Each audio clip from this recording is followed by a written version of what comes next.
안녕하십니까 유튜브 원조 구독자 여러분 만나서 반갑습니다. 월지 십성으로 보는 우리 아이의 성격 두 번째 시간 월지가 이 편인일 때에 대해서 한번 알아보도록 하겠습니다. 이 편인이란 글자는 정인과 함께 인성이 됩니다. 인성, 나를 도와주는, 나를 생조해주는 그런 성분으로 인성이라고 합니다. 이 인성 중에서 나와 음양이 다른 것이 바로 이 정인이었고요. 오늘 말씀드린 이 편인은 나와 음양이 같은. 예를 들어서 볼게요. 이 김세롬이라는 아이가 2021년 5월 20일 날 오전 10시에 태어난 아이의 사주팔자를 열어보니까 만세력을 통해서 보니까 이와 같이 사주팔자가 구성이 되어 있습니다. 자, 이 중에서 일간인 나는 무토일간인 나는 양입니다. 양. 나는 음양 중에 양이고요. 여기 사화라고 되어 있는 이 자리, 이 월지의 이 자리에 이 사화는 똑같이 양입니다. 양화예요. 양화.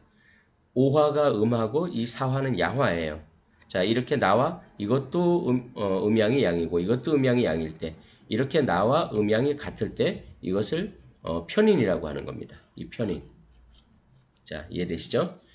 이 편인이란 글자를 해석을 해보면 치우칠 편자에 도장인자를 써서 치우친 도장이라는 뜻이에요. 뭐 이렇게 이해를 하면 될 것 같은데 편인이 예를 들어 이 정인 같은 경우가 이 정인이 전통적인 학문이라든가 어떤 고전적인 학문 그 다음에 우리가 기본적인 어떤 학문성 학교 공부를 하다가 이런 걸 의미한다면 이 편인이란 거는 예체능 쪽으로 이런 재능을 보이기도 하는데 이런 예체능에 대한 이 재능은 이 식신의 기술적인 재능이나 이 평관의 체육적인 재능 이런 재능하고는 조금 내용이 다릅니다. 왜냐하면 이 편인의 예체능에 대한 이 그런 재능은 직관력과 이 영감을 바탕으로 이 직관력과 영감을 이 바탕으로 한 그런 재능이에요.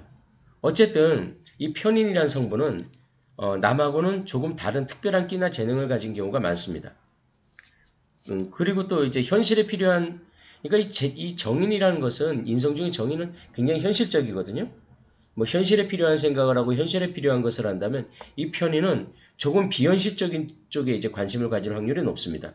뭐 예를 들어서 철학이나 명상이나 종교 뭐 이런 약간 형이상학적인 분야에도 뭐 관심을 보이거나 그쪽에 또 재능을 보이는 경우가 의외로 있습니다.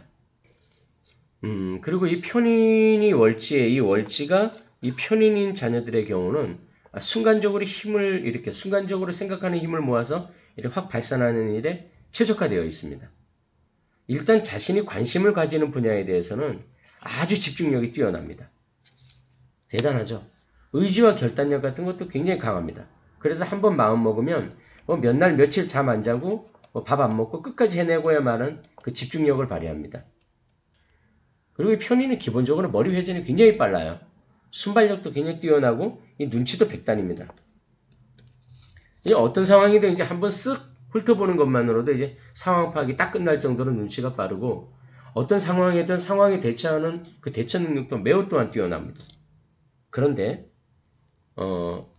또 부정적인 의미로 보자면 그 극단성도 그런데 약간 좀 단점이라면 극단성도 포함하고 있습니다. 이 편인은 이 경우에 따라서 아주 극단적으로 게으르기도 합니다. 한번 게으름에 빠지면 이건 뭐 아무것도 안 하려고 해요. 숨 쉬는 거 빼놓고는 나머지는 다 피곤하다고 할 정도로 게을러지기도 합니다.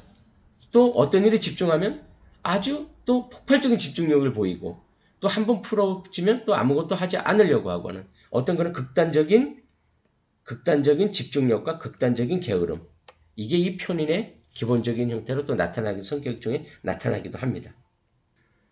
그래서 편인은 이 스트레스를 참 많이 받습니다. 변덕도 심하고요.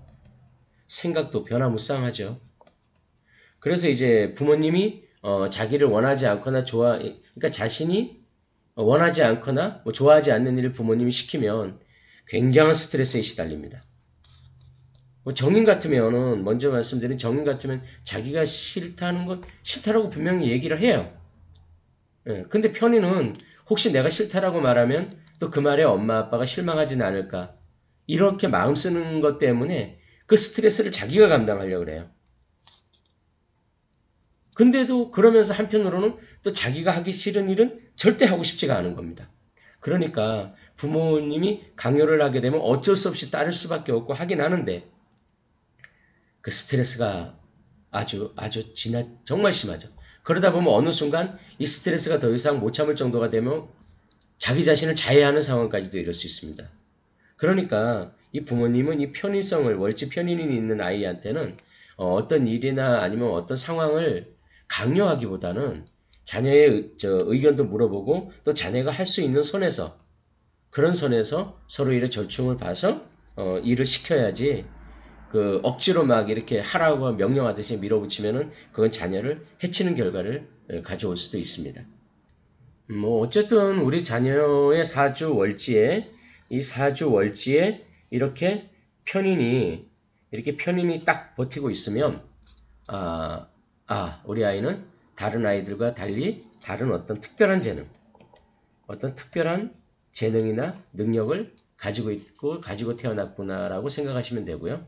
그리고 그 재능을 살려줄 수 있는 교육에 관심을 좀 가지시는 것이 좋습니다. 이렇게 이 편인은 또 쉽게 몰두하고 쉽게 식어버리는 경향도 있으니까요. 어, 좀 그게 그냥 성향이다 생각하시면 될 것 같아요. 그리고 그 이면에는 또 굉장히 뛰어난 상황 판단 능력이나 이런 것을 또 전제하고 있으니까 무조건 넌 끈기가 없느니 하는 그런 말씀은 이제 가능한 하시지 않는 게 좋습니다. 자, 오늘 사주팔자로 보는 자녀의 성격은 이 편인에 대해서 한번 알아보았습니다. 다음 시간에는 정관이라는 것에 대해서 한번 알아보도록 하겠습니다. 보아주셔서 감사합니다.